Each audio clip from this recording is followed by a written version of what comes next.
હવે હેનરીના નિયમનો ઉપયોગ કરી વધુ એક દાખલો જોઈએ. 2.6 લખાણ સંબંધિત, જેમાં H2S એક વિષાલુ વાયુ જે સડેલા ઈંડા જેવી વાસ ધરાવે છે તેનો ઉપયોગ ગુણાત્મક પૃથ્થકરણમાં થાય છે.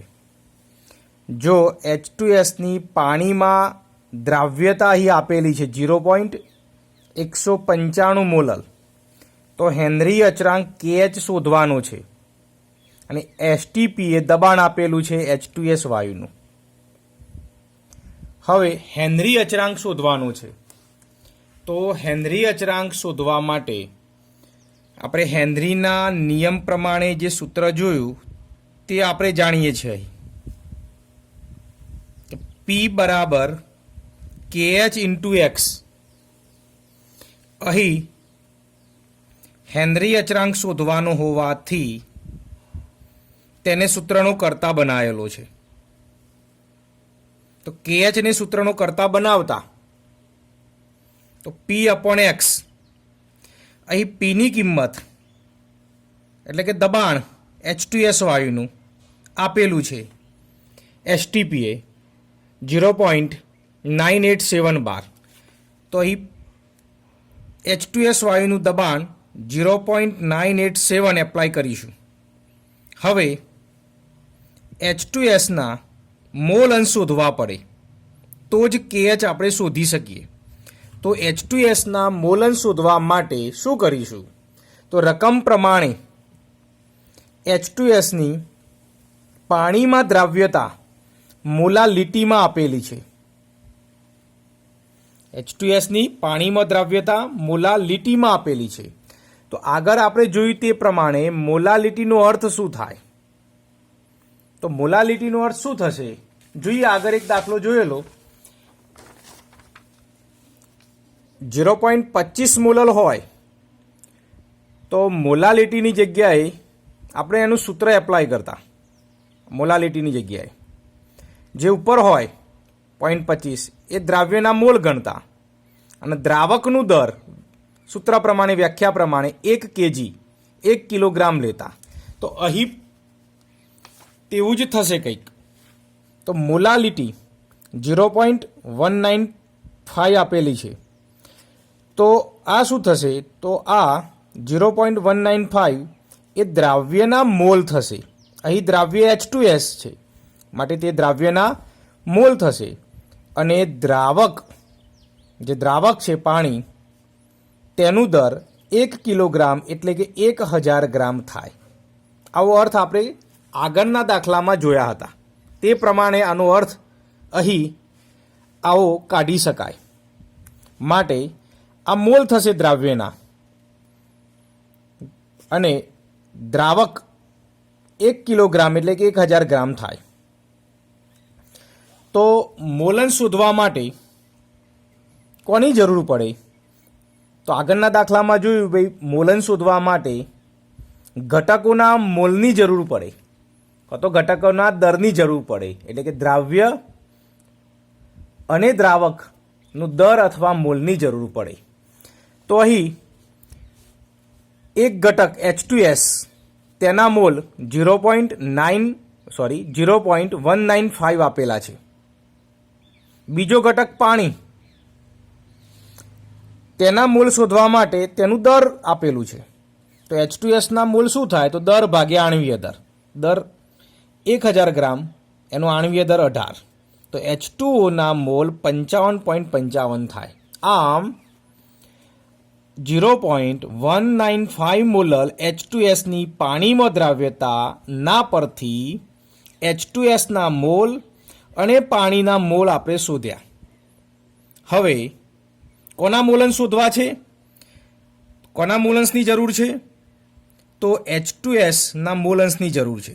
માટે એનું સૂત્ર એપ્લાય કરીશું કે H2Sના મોલન્સ બરાબર તેના મોલ H2Sના મોલ અને કુલ મોલ. કુલ મોલ એટલે શું? તો આ બે ઘટકો આપેલા છે H2Sના મોલ વત્તા H2O પાણીના મોલનો સરવાળો. તો અહીં H2Sના મોલ 0.195 એપ્લાય કરીશું. H2Sના મોલ મૂકીશું, પાણીના મોલ મૂકીશું. તો આ રીતે ઉકેલતા H2Sના મોલ અંશ શોધી શકાય છે. અને આ શોધેલા H2Sના મોલ અંશનો ઉપયોગ હેનરી અચળાંક શોધવા માટેનું જે સૂત્ર છે તેમાં કરી શકાય. આમ હેનરી અચળાંક શોધવા માટે બાષ્પ દબાણ આપેલું છે તે લેશું અને મોલ અંશ આ મેથડથી શોધ્યા પછી અહીંયા મૂકીશું. તો બંનેનો ગુણોત્તર લેતા હેનરી અચળાંકનું મૂલ્ય 282 બાર મળે છે. હવે ખૂબ જ મહત્વનો પ્રશ્ન, રાઉલ્ટનો નિયમ. આ પ્રશ્ન શીખ્યા પછી આ પ્રશ્નના જે સૂત્રો આપેલા છે એ સૂત્રોનો ઉપયોગ કરી દાખલા ગણી શકાય છે અને જે પરીક્ષા માટે ખૂબ જ મહત્ત્વના છે. અને રાઉલ્ટનો નિયમ સમજવો ખૂબ જ જરૂરી છે. તો જોઈએ અહીં પ્રવાહી પ્રવાહી પ્રવાહી પ્રવાહી દ્રાવણના બાષ્પ દબાણ માટે રાઉલ્ટનો નિયમ. બંને પ્રવાહી લેવાના છે, દ્રાવ્ય પણ પ્રવાહી અને દ્રાવક પણ પ્રવાહી. અને રાઉલ્ટે જે નિયમ આપ્યો છે તે શીખવાનો છે. અથવા બાષ્પશીલ પ્રવાહી દ્રાવ્ય અને બાષ્પશીલ પ્રવાહી દ્રાવક, એટલે કે એકને ઘટક 1 તરીકે ઓળખીશું, બીજાને ઘટક 2 તરીકે ઓળખીશું. ઘટક 1 જે પ્રવાહી છે તે પણ બાષ્પશીલ છે, એટલે કે એનું બાષ્પન થયા કરે છે. ઘટક 2 એ પણ પ્રવાહી છે, એ પણ બાષ્પશીલ છે, તેનું પણ બાષ્પન થયા કરે છે. માટે રાઉલ્ટનો નિયમ સમજાવો, અથવા તો બાષ્પશીલ દ્રાવણો માટે રાઉલ્ટનો નિયમ સમજાવો. અહીં એક બહુ મહત્વની બાબત છે. બાષ્પશીલ એટલે શું? તો બાષ્પશીલ એટલે શું? તો જે પ્રવાહી હોય એ પ્રવાહી સતત બાષ્પન પામતો હોય. દાખલા તરીકે એક પાત્રમાં પાણી ભરેલું છે, તો બીજા દિવસે જોશું તો પાણી થોડુંક ઓછું થયેલું છે, તો પાણીનું શું થયું કહી શકાય? તો બાષ્પન થયું કહી શકાય. તો આવા બાષ્પશીલ પ્રવાહીઓ દ્રાવ્ય અને દ્રાવક એટલે કે ઘટક 1 અને ઘટક 2 માટે રાઉલ્ટનો નિયમ શીખવાનો છે. જોઈએ અહીં એક આકૃતિ દ્વારા સમજીએ. તો અહીં બાષ્પશીલ પ્રવાહી જે ઘટક 1 તરીકે ઓળખીશું, જેને દ્રાવ્ય એવું નામ આપેલું છે. દ્રાવ્ય કેમ? તો દ્રાવણ બનાવવું છે. દ્રાવણ, તો દ્રાવણ કઈ રીતે બનાવી શકાય? તો દ્રાવ્ય અને દ્રાવક બંને, એટલે કે દ્રાવ્યને દ્રાવકમાં ઉમેરી દ્રાવણ બનાવી શકાય. પણ આ દ્રાવણમાં રહેલા જે ઘટકો છે, દ્રાવ્ય અને દ્રાવક બંને પ્રવાહી લેવાના છે. પ્રવાહી, અને પ્રવાહી હોવાથી તે બાષ્પશીલ છે. તો જોઈએ તો બાષ્પશીલ પ્રવાહી ઘટક 1 જે ડોટેડથી અહીં દર્શાવેલો છે. બાષ્પશીલ પ્રવાહી દ્રાવક જે ઘટક 2 તે આ પ્રમાણે દર્શાવેલ છે. અહીં બાષ્પશીલ પ્રવાહીને એટલે કે દ્રાવ્યને બાષ્પશીલ પ્રવાહી એટલે કે દ્રાવકમાં ઉમેરતા દ્રાવણ તૈયાર થાય છે. એટલે કે સમજવા માટે અહીં જોઈએ તો આ જે ઘટકો છે, આ ઘટકો તે બાષ્પશીલ પ્રવાહી એટલે કે દ્રાવ્યના ઘટક 2 એટલે કે દ્રાવ્યના કણો છે, દ્રાવકના કણો છે. જ્યારે અહીં ટપકા ડોટેડ દ્વારા દર્શાવેલા છે તે ઘટક 1 એટલે કે દ્રાવ્યના કણો છે. આ રીતે દ્રાવણ અહીં બતાવેલું છે. અહીં સમજવાનું શું છે? તો બાષ્પ દબાણ વિશે સમજ મેળવવાની છે. તો બાષ્પ દબાણ કોને કહી શકાય? તો આગળના ધોરણમાં શીખેલા એ પ્રમાણે જોઈએ તો એક ઉદાહરણ લઈએ. માની લો કે એક પાત્રમાં પ્રવાહી છે. પ્રવાહી પાત્ર બંધ છે. આ પ્રવાહીનું તેના ઉત્કલન બિંદુ કરતાં નીચા તાપમાને બાષ્પમાં રૂપાંતર થયા કરે છે, બાષ્પ બને છે. આ રીતે પ્રવાહીમાંથી બાષ્પ અને બાષ્પમાંથી પ્રવાહી બન્યા કરે છે. ફરીથી બાષ્પ ભેગી થાય એટલે પ્રવાહી બનાવશે, પાછું પ્રવાહીમાંથી બાષ્પ, બાષ્પમાંથી પ્રવાહી બનાવશે. કોઈ એક સમયે બંને વચ્ચે સંતુલન સ્થપાય છે. ત્યારે આ પ્રવાહીની સપાટી ઉપર એક સરખું જે દબાણ લાગે છે તે દબાણને બાષ્પ દબાણ તરીકે ઓળખીશું. એટલે કે સાદી રીતે સમજીએ તો બાષ્પ દબાણ શું છે? તો બાષ્પ દબાણ એ પ્રવાહીને બાષ્પમાં રૂપાંતર કરવા માટે જે દબાણની જરૂર ઊભી થાય છે તે દબાણને આપણે બાષ્પ દબાણ તરીકે ઓળખી શકીએ. તો આ બાષ્પ દબાણ. હવે બીજી એક માહિતી મેળવીએ કે ભાઈ બાષ્પન ક્યારે થાય એમ. તો બાષ્પન તો જથ્થો જેમ જેમ વધુ લેશું આપણે, માની લો કે જથ્થો વધુ હોય તો બાષ્પનનો દર વધુ થાય. જથ્થો ઓછો લઈએ તો બાષ્પનનું પ્રમાણ કેવું થાય? ઓછું થાય. એ પણ આપણે સમજીશું અહીં. હવે જોઈએ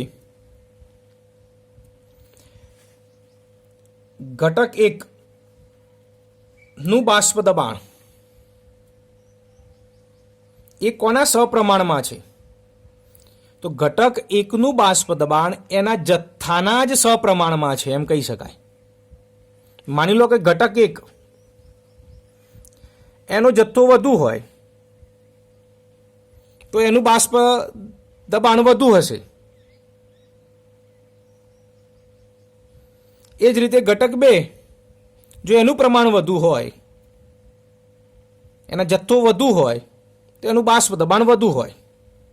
માટે જે તે ઘટકનું બાષ્પ દબાણ જે તે ઘટકના જથ્થાના સમપ્રમાણમાં હોય છે. માની લો કે ઘટક 1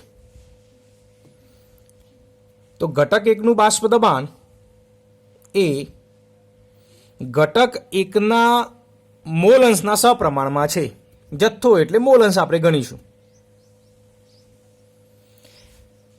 હવે મોલ અંશ કયો હોય? તો મોલ અંશ દ્રાવણમાં જ હોય, એટલે કે દ્રાવણના જે ઘટકો હોય એના જ મોલ અંશ ગણી શકાય. માટે જોઈએ તો આ જે દ્રાવણ છે, આ દ્રાવણમાં ઘટક 1 રહેલો છે. તો આ ઘટક 1 નું બાષ્પ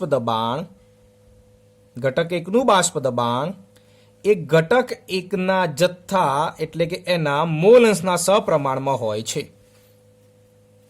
આ પ્રમાણે. માટે જોઈએ તો ઘટક 1 નું બાષ્પ દબાણ જેને આપણે P1 તરીકે ઓળખીએ અને ઘટક 1 ના મોલ અંશ જેને આપણે x1 તરીકે ઓળખીએ. માટે કહી શકાય કે P1 ચલે છે x1. એટલે કે દ્રાવણમાં રહેલા આ ઘટક 1 નું બાષ્પ દબાણ એ તેના જ મોલ અંશના સમપ્રમાણમાં હોય છે. બીજું ઘટક 2 ની વાત કરીએ તો આ દ્રાવણ છે. તો દ્રાવણમાં રહેલા ઘટક 2 નું બાષ્પ દબાણ તેના જ જથ્થાના સમપ્રમાણમાં હોય છે. એટલે કે ઘટક 2 નું બાષ્પ દબાણ P2,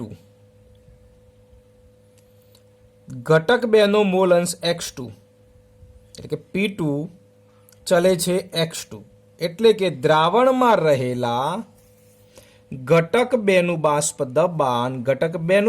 દબાણ તે દ્રાવણમાં રહેલા ઘટક 2 ના મોલ અંશના સપ્રમાણમાં હોય છે.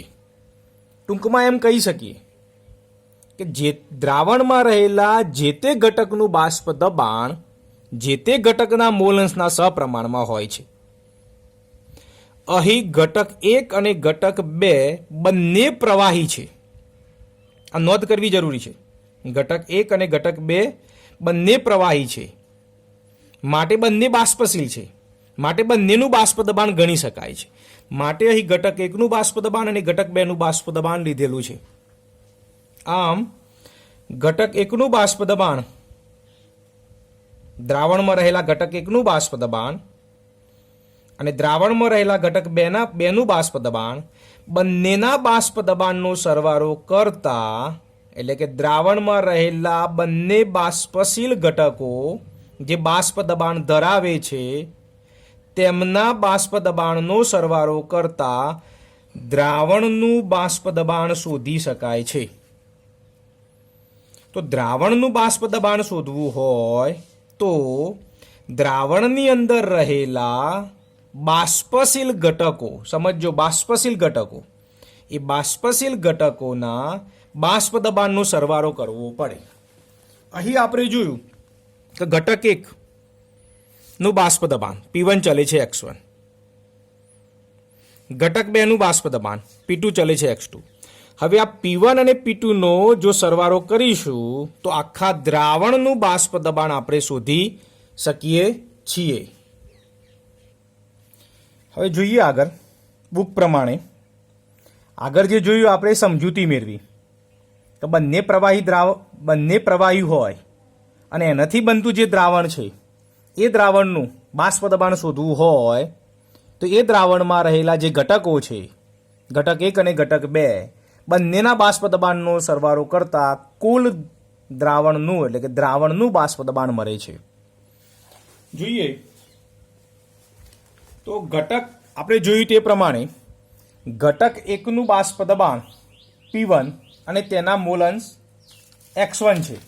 આપણે જોયું આગળ ઘટક 1 નું બાષ્પ દબાણ P1 અને તેના મોલ અંશ x1 છે. એ જ રીતે ઘટક 2 નું બાષ્પ દબાણ P2 અને તેના મોલ અંશ x2 છે.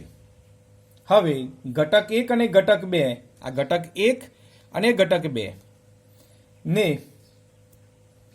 મિશ્ર કરતા જે દ્રાવણ બન્યું, દ્રાવણનું કુલ દબાણ પણ આપણે આ રીતે શોધી શકીએ છીએ. જે આ સંબંધ દર્શાવ્યો છે, આ જે વાત કરી છે રાઉલ્ટના નિયમ પ્રમાણે વાત કરેલી છે. જોઈએ હવે તો રાઉલ્ટ શું કહે છે, તો દ્રાવણના દરેક ઘટકનું આંશિક બાષ્પ દબાણ દ્રાવણમાં રહેલા તેના મોલ અંશના સપ્રમાણમાં છે. આપણે વાત કરી તે પ્રમાણે કે જે તે ઘટકનું બાષ્પ દબાણ જે તે ઘટકના મોલ અંશના સપ્રમાણમાં હોય છે. પણ બાષ્પ દબાણ ક્યારે ધરાવે, તો જ્યારે પ્રવાહી હોય ત્યારે. જો પ્રવાહી ન હોય તો એ બાષ્પ દબાણ ધરાવતો નથી. દાખલા ખાંડ, મીઠું, કોઈ ઘન પદાર્થ હોય તો. પણ અહીં બંને પ્રવાહી છે, માટે બંને બાષ્પ દબાણ ધરાવે છે દ્રાવણમાં રહેલા ઘટકો. માટે રાઉલ્ટનો નિયમ શું સમજાવે છે, તો જે તે ઘટકનું બાષ્પ દબાણ જે તે ઘટકના મોલ અંશના સપ્રમાણમાં હોય છે. જોઈએ આગળ તો અહીં 2 ઘટકો હતા દ્રાવણમાં. આપણે જોયું તે પ્રમાણે દ્રાવણમાં 2 ઘટકો છે, ઘટક 1 અને ઘટક 2. બંને બાષ્પશીલ છે. એકને દ્રાવ્ય ગણીશું તો બીજાને દ્રાવક ગણીશું. તો બંને બાષ્પશીલ છે. માટે જોઈએ તો ઘટક 1 નું બાષ્પ દબાણ એ ઘટક દ્રાવણમાં રહેલા ઘટક 1 ના મોલ અંશના સપ્રમાણમાં છે. એટલે કે P1 ચલે છે x1 લખી શકાય. તે જ રીતે ઘટક 2 માટે દ્રાવણમાં રહેલો ઘટક 2 તો ઘટક 2નું બાષ્પ દબાણ એ દ્રાવણમાં રહેલા ઘટક 2ના મોલ અંશના સપ્રમાણમાં છે. તો બંને ઘટકોના બાષ્પ દબાણ આ રીતે મેળવી શકાય દ્રાવણમાં રહેલા. હવે ચલે છે દૂર કરીએ તો કોઈ અચળાંક આવશે P10. અહીં ચલે છે દૂર કરીએ તો કોઈ અચળાંક આવશે P20. હવે P10 શું P20 શું એ સમજવું જરૂરી છે. તો P10 કોને કહી શકાય? તો જ્યારે ઘટક 1 એ ઘટક 2 સાથે મિશ્ર નથી, એટલે કે ઇન્ડિવિડ્યુઅલ સ્વતંત્ર છે, ઘટક 1 એકલો છે, ત્યારે એનું પોતાનું જે વ્યક્તિગત દબાણ છે ઘટક 1નું, તેને આપણે P10 તરીકે ઓળખીશું. એ જ રીતે ઘટક 2 એ ઘટક 1 સાથે મિશ્ર નથી, એટલે કે દ્રાવણ બનાવ્યું નથી, એટલે કે દ્રાવણ બનાયા પહેલાની સ્થિતિની વાત છે. તો દ્રાવણ બનાયા પહેલાની સ્થિતિમાં ઘટક 1નું બાષ્પ દબાણ P10, એટલે એમાં કંઈ મિશ્ર નથી ત્યારે એનું બાષ્પ દબાણ. એ જ રીતે ઘટક 2 માં કંઈ મિશ્ર નથી કરેલું, ઉમેરેલું નથી, ત્યારે એનું સ્વતંત્ર બાષ્પ દબાણ P20 એમ કહીશું. જ્યારે આને ઘટક 1 ને ઘટક 2માં મિશ્ર કરી દ્રાવણ બનાવવામાં આવે છે ત્યારે ઘટક 1નું બાષ્પ દબાણ P1 થાય છે અને ઘટક 2નું બાષ્પ દબાણ P2 થાય છે. તો અહીં સમજવું જરૂરી છે કે P1 અને P10 વચ્ચે શું તફાવત છે. એ જ રીતે P2 અને P20 વચ્ચે શું તફાવત છે. P1 એ દ્રાવણમાં રહેલા ઘટક 1નું બાષ્પ દબાણ છે, જ્યારે P10 એ ફક્ત શુદ્ધ સ્વરૂપમાં હોય ઘટક 1, એટલે કે એની અંદર કશું જ ઉમેરેલું ન હોય ત્યારે તેનું શુદ્ધ બાષ્પ દબાણ દર્શાવે છે. તે જ રીતે P2 શું દર્શાવે છે? તો દ્રાવણમાં રહેલા ઘટક 2નું બાષ્પ દબાણ. તો P20 શું દર્શાવે છે? તો P20 જ્યારે ઘટક 2 શુદ્ધ હશે, એમાં કશું જ ઉમેરેલું નથી, ત્યારે એનું શુદ્ધ ઘટક 2નું બાષ્પ દબાણ દર્શાવે છે. તો આમ P1 અને P10, P2 અને P20 વિશે ખ્યાલ હોવો જરૂરી છે. જોઈએ આગળ.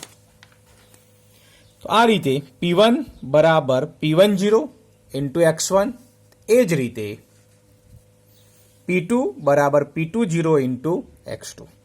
P1 એટલે શું? હાલ જોયું તે પ્રમાણે દ્રાવણમાં રહેલા ઘટક 1નું બાષ્પ દબાણ, દ્રાવણમાં રહેલા ઘટક 1નું બાષ્પ દબાણ. જ્યારે P2 દ્રાવણમાં રહેલા ઘટક 2નું બાષ્પ દબાણ.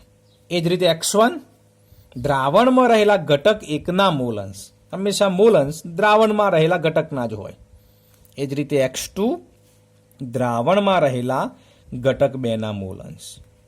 એ જ રીતે P10 શુદ્ધ ઘટક 1નું બાષ્પ દબાણ, જ્યારે શુદ્ધ હોય ત્યારે, એમાં કશું ના ઉમેર્યું હોય ત્યારે એનું બાષ્પ દબાણ. એ જ રીતે P20 શુદ્ધ ઘટક 2નું બાષ્પ દબાણ. આમ દ્રાવણમાં રહેલા ઘટક 1નું બાષ્પ દબાણ P1 અને દ્રાવણમાં રહેલા ઘટક 2નું બાષ્પ દબાણ P2 આ રીતે શોધી શકાય છે રાઉલ્ટના નિયમ પ્રમાણે. હવે દ્રાવણનું કુલ બાષ્પ દબાણ શોધવું હોય તો P1 અને P2નો સરવાળો કરીશું. કેમ? તે દ્રાવણના ઘટકો છે, તો એ ઘટકોનું બાષ્પ દબાણ જાણતા હોય તો આખા દ્રાવણનું બાષ્પ દબાણ આપણે શોધી શકીએ છીએ. માટે દ્રાવણનું બાષ્પ દબાણ એ P1 પ્લસ P2 ના બરાબર થાય છે. હવે P1ની જગ્યાએ આ કિંમત એપ્લાય કરીશું. P1 બરાબર P10 ઇન્ટુ x1 અહીં મૂકીશું, તો અહીં કિંમત એપ્લાય કરી. એ જ રીતે P2ની કિંમત એપ્લાય કરીશું, P20 ઇન્ટુ x2. હવે આપણે જાણીએ છીએ તે પ્રમાણે કે બંને ઘટકના મોલ અંશનો સરવાળો 1 થાય. કોઈ એકને સૂત્રનો કરતા બનાવીએ, x1ને સૂત્રનો કરતા બનાવીએ તો x1 બરાબર શું થાય? તો x1 બરાબર 1 માઇનસ x2 થાય. આ x1ની કિંમત આ સૂત્રમાં એપ્લાય કરીએ. બીજી રીતે પણ થઈ શકે, x2ની કિંમત પણ એપ્લાય કરી શકાય. x2ને જો સૂત્રનો કરતા બનાવીએ તો x2 બરાબર 1 માઇનસ x1 થાય, અહીંયા એપ્લાય કરી શકાય. પણ એક જોઈએ આપણે, તો અહીં x1ને સૂત્રનો કરતા બનાવતા x1ની કિંમત અહીં મૂકતા, તો x1ની કિંમત અહીં મૂકી છે આ, 1 માઇનસ x2 જોઈએ તો P10 minus P10 x2 plus P20 x2. તો આ રીતે P10 આ બંનેમાં કોમન લેતા x2 કોમન લેતા તો P20 માઇનસ P10. તો આ પ્રમાણે સૂત્ર મળશે. અને જો x2 ને સૂત્રનો કરતા બનાવીશું તો આ પ્રમાણે સૂત્ર મળશે. તો આમ સૂત્રમાં કિંમત મૂકતા આ પ્રમાણે સૂત્રો મેળવી શકીએ છીએ. હવે ખાસ મહત્વની બાબત શું? તો દાખલા માટે એક આ સૂત્ર ખૂબ જ મહત્વનું છે. આ સૂત્ર અને આ સૂત્ર, 3 સૂત્ર ખૂબ જ મહત્વના છે, જેનો ઉપયોગ કરી બંને પ્રવાહી દ્રાવણ હોય તો કુલ દબાણ, દ્રાવણનું કુલ દબાણ આપણે શોધી શકીએ છીએ. હવે આગળના વિડીયોમાં જે આલેખ આપેલો છે આ નિયમ માટે, આ રાઉલ્ટના નિયમ માટે, જેની આપણે ચર્ચા કરીશું. બીજી બાબતની વાત કરીએ અહીં આગળ જોઈએ તે પ્રમાણે. તો થોડીક બાબત ધ્યાનમાં લઈએ. દ્રાવણ પરનું કુલ બાષ્પ દબાણ, દ્રાવણ પરનું કુલ બાષ્પ દબાણ ગમે તે એક ઘટકના મોલ અંશના સપ્રમાણમાં છે. અહીં દ્રાવણ પરનું બાષ્પ દબાણ ઘટક 2ના મોલ અંશના સપ્રમાણમાં છે. તે જ રીતે દ્રાવણ પરનું કુલ બાષ્પ દબાણ ઘટક 1ના મોલ અંશના સપ્રમાણમાં હોય છે. એટલે કે કુલ બાષ્પ દબાણમાં જો વધારો કરવો હોય તો મોલ અંશમાં વધારો કરતા કુલ બાષ્પ દબાણમાં વધારો થાય છે. એટલે કે એના સપ્રમાણમાં છે એમ કહી શકાય.